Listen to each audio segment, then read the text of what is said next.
been a beautiful, breezy, warm and sunny day here in West Michigan, so I hope you've enjoyed it. You can see out in the Coldwater area, flags in this intersection, always a good metric of the wind, and they are really waving in the wind. It's quite breezy outside, but the wind is from the south, transporting warm air, which is part of the reason we were able to make it into the 70s and 80s today, and why a lot of us are still in the upper 70s even right now. Lots of sunshine for Kalamazoo, Holland, and South Haven, but seeing some of those clouds for Muskegon and Grand Rapids.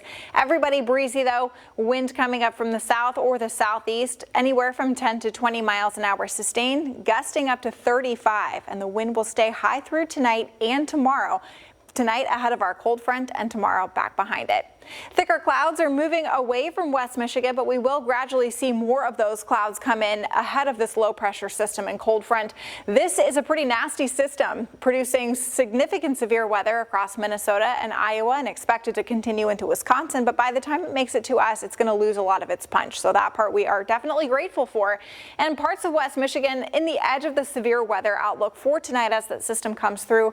That's been the case. This has been very consistent for the last couple of days, but the energy levels for us really look to be quite minimal, so I don't think we're going to see much in terms of severe storms.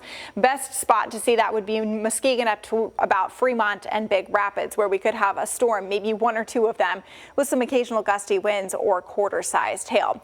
Going into tomorrow, though, that front's going to push slowly to the south and east, but from Kalamazoo back through about Berrien County, there is the chance for a couple of strong storms to pop up right along the front into the afternoon, and those similarly would have the chance for some gusty winds or some large hail.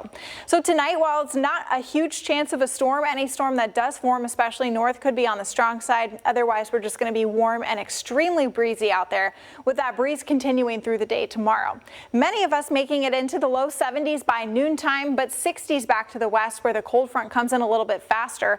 And as soon as that front comes in, temperatures will start to drop, and they're going to drop about 10 to 15 degrees immediately and then continue to fall. All as the wind pulls in for tomorrow, cold air at a good clip. We're going to see winds anywhere from 25 to 40 miles an hour tomorrow.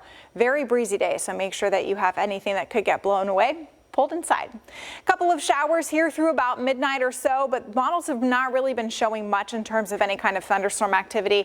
Maybe a few of these storms lingering as early as about 6 a.m., but a lot of that energy will be farther north. What we will see, though, is that potential for a few storms right around noontime through about 3 p.m. from I-94 to the south. Those have been pretty consistently gathered by the model here, so I do think that probably tomorrow for some of our southern counties into the early afternoon we could have a few storms. Wednesday will be a cooler but sunny day, and then we'll reset with a chance for rain starting Thursday.